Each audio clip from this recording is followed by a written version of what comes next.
हाय दोस्तों, मेरा नाम है पाटिल। आज हम देखेंगे JCL के टॉप 5 कड़क साउंड। ये देखो मेरा बाइक इंजन जाम हो चुका है। पिछला वीडियो आपने देखा रहेगा। ब्लॉक पिस्टन चेंज करने के बाद गाड़ी भगाया तो क्या होता है, ऐसे हालत में है।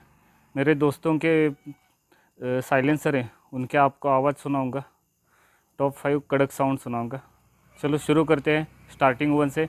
आपको जो पसंद आया वो ज़रूर बताना वीडियो में। थैंक यू और सब्सक्राइब करना।